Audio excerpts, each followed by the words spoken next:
Hey guys, FilthyRobot here, the Arumba, continuing our playthrough of EU4 as Scotland, now Great Britain, and got some questions. So I guess we'll start the episode this way then. That works. Yeah, I like it. Okay, so I started a single player campaign of my own, which I will be uploading to my YouTube. So how dare you? I know. No.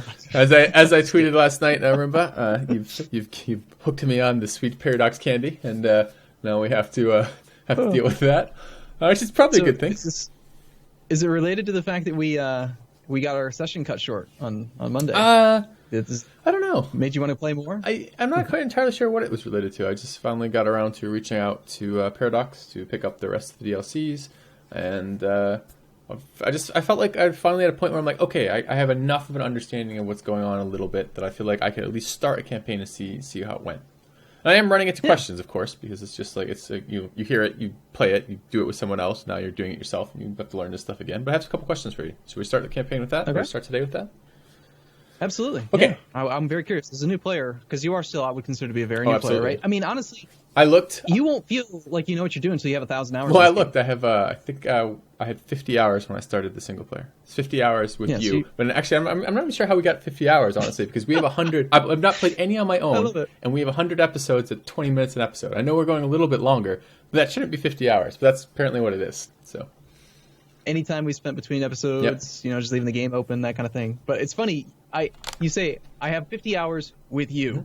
That's so much time. Holy crap! Yeah, I know. Like it's hard to believe we spent that much time playing this game already. Yeah. But anyway, okay. So what do you got? Okay. What's the first question. So I took some land from a neighbor in a war, and I claimed it first, so it cost me no diplo points, and I was adding it to my empire, and I was doing this via making it into coring it first, and then once I cored it, making him into a state. Okay. And I had two questions regarding that. The first is, I couldn't immediately make all of that land into a state initially, and I'm not sure why. I felt like they all had to finish coring before I could make them into a state. Is that related? Yes. Okay. You have to have territorial cores on land in a state in order to be able to turn it into a state. And so what maybe had confused you is that let's say that you and I conquer one province in a state that we have no land in, and then we core it. We make it into a state because it's a good province, and then a little while later we go to war for another province in that state. Yeah. Well, because we've already made it a state of our country, the interaction's a little bit different this time, and instead of having to do the two-stage process where you core and then make it a state and then core it again, instead that very first core takes the same amount of time as the regular territorial core, right? 36 months modified by culture group and by claim and other stuff. But then what ends up happening is that you just pay the full price to go straight to a state core. Okay. Now, in your case, your question. Well, it was a little weird because basically I was coring 4 provinces at the same time, and like one of them finished quite a bit earlier, and I wanted to make that one into, and I think I started it earlier because of like admin costs maybe or something. I'm not entirely sure, but I wanted to make that into a state, and the option was grayed out, and it didn't become ungrayed out until the other new provinces cored. Yeah, every province that you own that is in one state has to be at least a territorial core. Gotcha. In order to allow you to click the state button. So that's the interesting part. So if I have, okay, got it. Okay, I thought that was, I figured that out after the case, but I didn't know that going into that. So that was the first question. Second question was, I was running into issues with uprisings. So I was getting rebel uprisings, and I had like a 14K army, and it was going to be like a 23K stack or something. So I'm like, oh god. Just out of curiosity, because this is going to... I mean, I could go check your YouTube channel, but what nation did you choose? Korea. What are you playing? Korea. Cool. Yeah. All right. I just chose them kind of randomly. I liked their bonuses. They had like reductions to like idea cost or something, which was cool.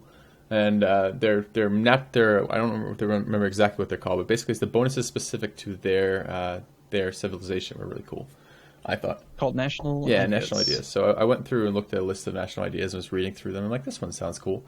So I just randomly playing them, and I kind of have a goal. I'm just going to take out the really big guy next to me is my kind of goal. Ming or something. It's my goal.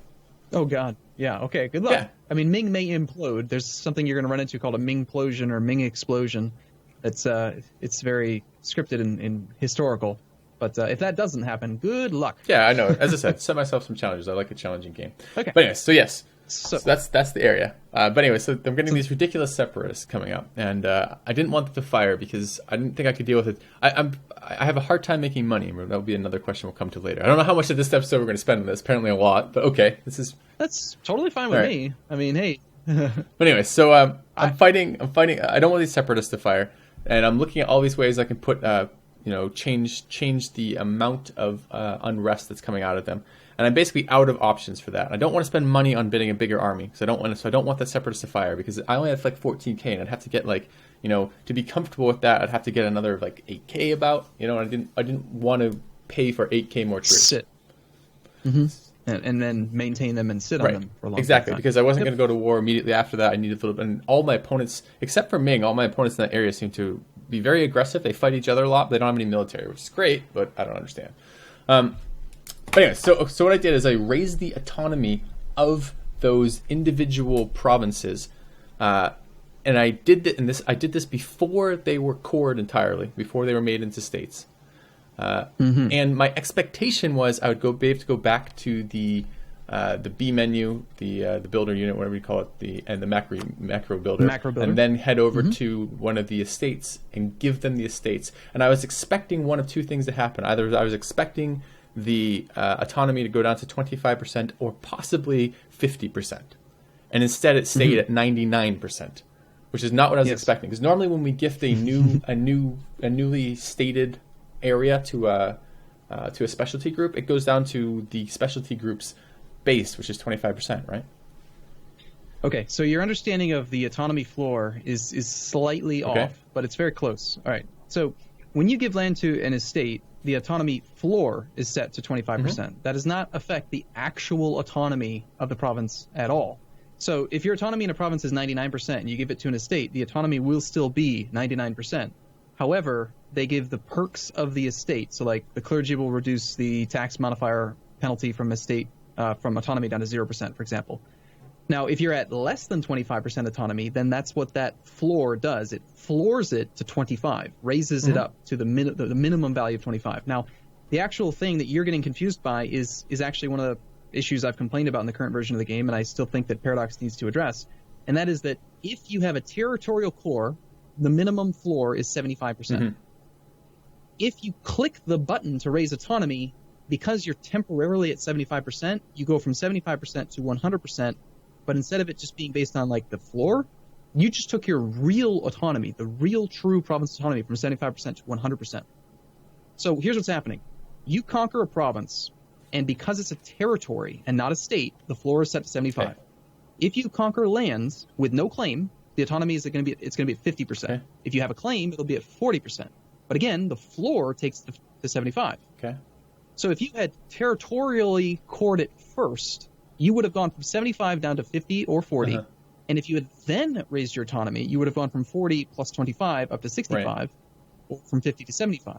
The problem comes about where you clicked the button before you had the core, and so it screwed up the math, basically. Okay. And the AI actually does this too. They'll raise the autonomy just like you did because, there's unrest there, I can't fight that. And they screw themselves over with really high autonomy. Yep. And it's 30 years. That's a long-ass time. So I was a little bit annoyed with that. I misunderstood two things. And I misunderstood what we were doing with the specialty groups because and I'm still not 100% sure I understand. So let me just walk through this again. So I get the difference between a territory and now a state, right? So the territory is 75%. State goes down to 40 or 50. I'm not sure what changes that number. Why is it 40 or 50 sometimes? Claims. A claim gives you a 10% reduction. So it's 40% on claimed territory that I took that became that I've made into a state. That should be that's the lowest the autonomy will go, right? That's the true autonomy of the province when you conquer. When I conquer, so we'll still go lower than that. Okay. Yeah. It'll decay if you're at peace. It'll decay if you have ideas. Isn't it at that point when we give it to an estate? Doesn't it go down to 25% immediately? No. The autonomy is still going to be at 40%. Okay. Like for example, you just go to press B. And then go to your that's where I'm at right now. Your estates map with 9. Go look around the map. You can see there's plenty of provinces. Like I'm looking at Norfolk on the eastern coast of England, what is now Great Britain. We have 27.9% autonomy, but that's owned by the clergy. Okay. So if the autonomy decays to 25, it can't go below that. But isn't it still going below it? And then when we remove it, it's actually below it? Okay. Yes. The true autonomy continues to tick down.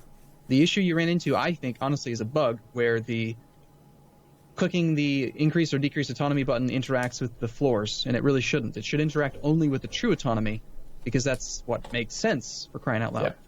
But okay, so I was a little bit annoyed to see 99% autonomy on these things. That's going to be there forever. Yeah. And when that 25 drops off, I won't just start at 75, right? I'll have gotten the progress over the 30 years as well.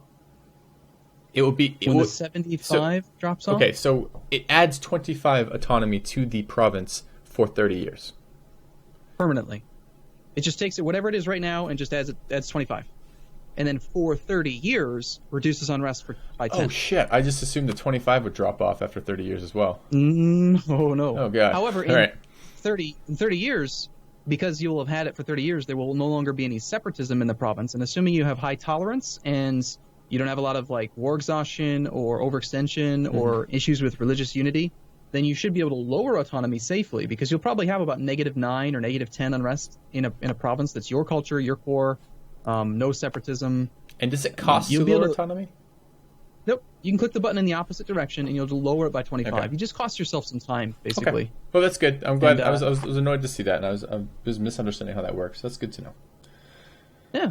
Oh, no big deal. So there's, I mean, I again, we talked about it briefly before we started, and I said we should talk about this in the episode because I feel like everyone that's watching this campaign is going to go out and try to play their own campaign, and that is a very common question that's going to come up, and it's very confusing because you're like, what the hell happened? Yeah. And, yeah, if I could do it, if I was in control, I would make the autonomy value, the true autonomy value, always visible. Any interactions that you have with a province would only affect true autonomy. I mean, I get that floors need to exist, but they should not be a factor at all in these buttons. Okay. Do you want me to fire some other questions off of you, or should we play a little bit of this episode? Or let's at least like unpause, and then I didn't realize you had more questions, but yes, I will gladly answer as many as you have. Well, maybe we could spread them out over the course of the next couple starts of episodes too. That would be fine. That way we get some actual gameplay happening. We'll still get the questions answered. I like it. Let's do it. So you wanted a land war. We did a land war. We won it. Now we're beating up England, and we've just ferried our entire army onto the mainland. We ferried it all because we were concerned that if we end up fighting a force we can't win against, we don't want to shatter and then get stack wiped because we only have half of our troops here or something. So that's why we put them all over here. And I guess you go ahead, just go kill something, go siege something, do whatever you want. Here. All right. So I was expecting W to give me this, but it's not. Where it gives me the force limits on these tiles? The supplies are. And if it's not R, then you got to press R again, because at least in my settings, R toggles between supply and autonomy, which I assume you're still using. You may have started to tailor it to your own personal. No, I have not. I like the hotkeys as there. I'm not ready to mess with those quite yet. I'm already struggling enough with remembering all the different modes on there. All right. This is a 15k stack that I wouldn't mind engaging. I don't think we can get there ahead of them. They're going to get there They're getting there like tomorrow. So they're going to Champagne on the 26th. We can be there on June 9th. Yep. I guess there's no benefit. There's no downside of fighting them there. It's just an even fight, right? So I'm okay with that. Yeah, if you can try to track them down, they're probably going to be able to get away. But I think you're probably going to want to go after some of these forts. I mean, the other thing we can do is stay right where we are. It looks like that 13 stack is shattering to us.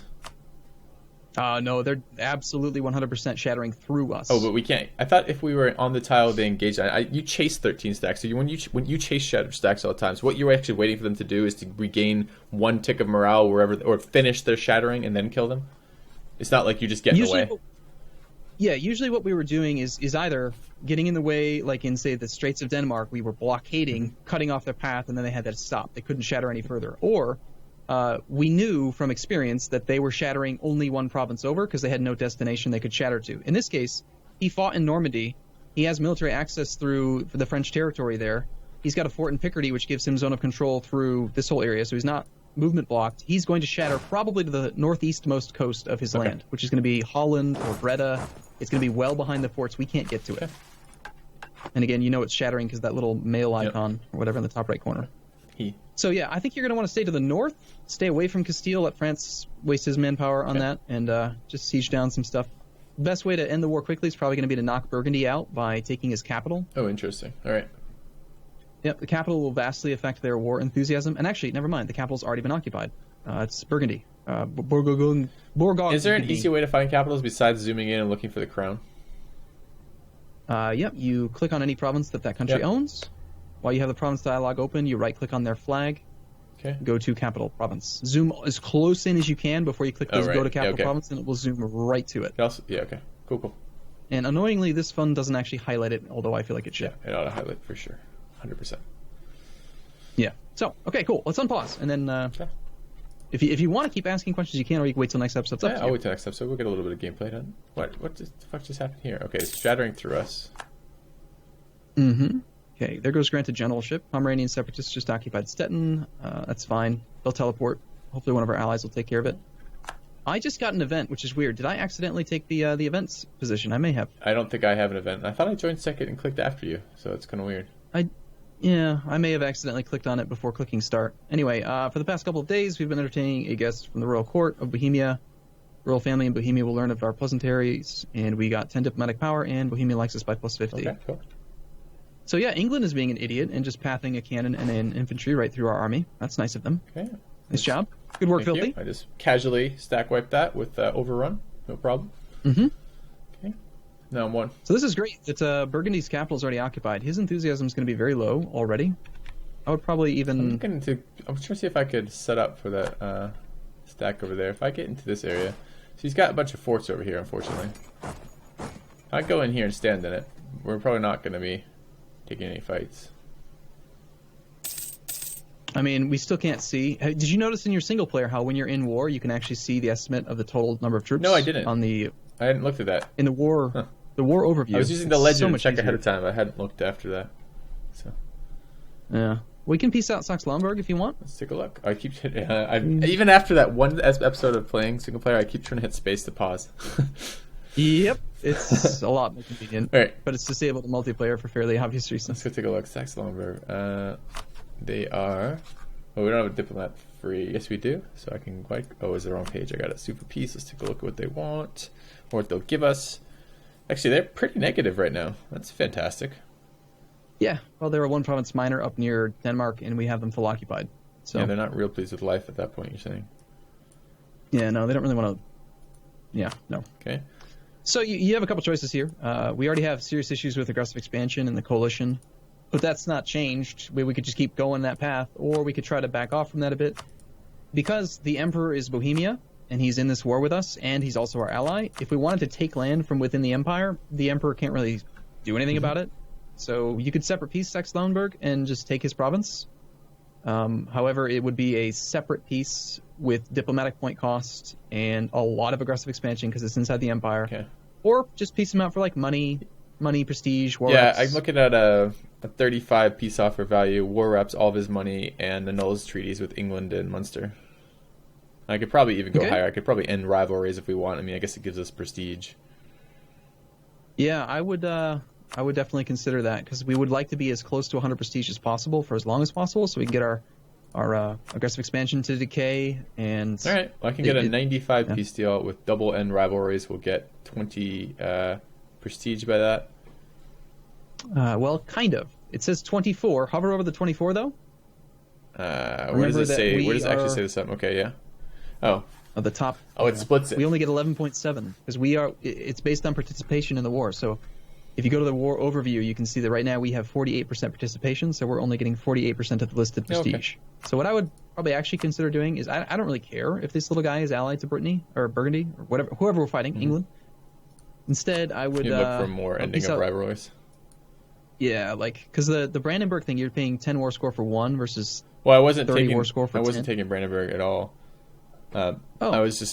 It doesn't. Okay. I was doing the other two, ending with England and Munster. So I guess if we subtract that one more, I can't get this. It says you cannot get your man tribute that requires more than 100% war score. So what are you clicking to get the third end rivalry in there? Well, I got rid of the actual direct cash because we're only getting half of that as well. Oh, I see. So I would take the war reps and then 3 end rivalries. That gives us 32 prestige net. We get 15.6 of it. I must have one more you thing won't agree clicked to it because yet? okay, exactly. You wouldn't agree for me either. Yeah, because he's got -5 reasons, but within a couple months he'll agree to that. Okay. And I would go that route because we really do want prestige. Like All right. this is the time where prestige is the most valuable. Do we want to go siege down some of his forts? Burgundy's? That's your call. You're suffering attrition though. I don't like that. No, I don't like that either. I guess I could move around. Can at least move back here for now. Figure that out. Do any of these southern? The southern one's got supply limits. We'll just keep. I'm just gonna keep. Oh, what's up? I don't know how this happened, but I accidentally forgot that we have 8 more troops on these boats. So there we go. 8 more troops. I want. Yeah. Oh. Actually 9, because there's another guy that we trained late. Apparently. Yeah. There we go. We're gonna keep them close. Yeah. I think you're gonna probably want. I mean, average supplies is what I usually do. Kind of more of like a mid level experience type thing. If you press the R key, you're looking at the supply map mode. You can either do it with an army selected or just kind of hover your mouse around. But take a sampling, like a sampling of 10 provinces that are not coastal, and try to figure out the average supply for this time frame in the game. So like when I look through France, I'm seeing 18s, 22s, a few that are up in the high 20s, but I'd say that the average is probably around like 20 or so. Dude, France is like 30. So what are you talking about? Like. Yeah, but look in the southern area of France. Yeah. You've got. Well, we're not going down 21, there, right? 19. Hopefully not. But I do see your point. Like up to Burgundy, it's all in the 20s. Mm-hmm. Like. Yeah, so at this point, then, I mean, if you took the 9 stack and the 28 stack, you've got like 37,000. Yeah.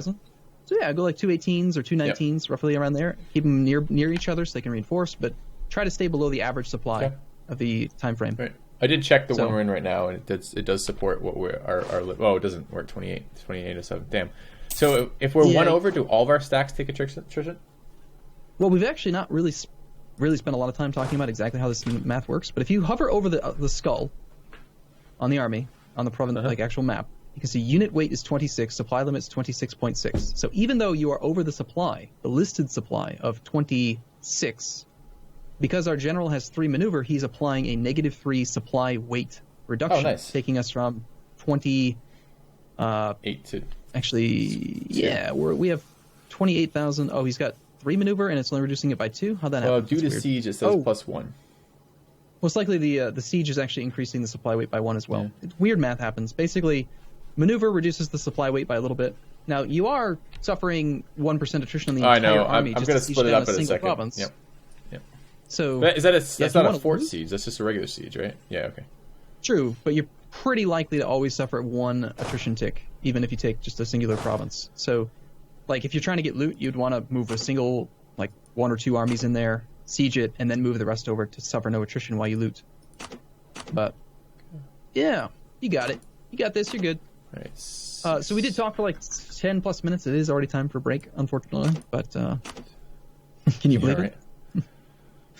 But I hope that you guys in the comments down below, you guys found value in his questions. And I'm sure that some of you may wish for more gameplay. But for me, at least, the purposes of this series are to answer questions. Yes, tutorial series, from right? a new player. So I want to keep doing it personally. Cool. Well, but, we'll be back tomorrow. See you guys soon. Thanks for watching.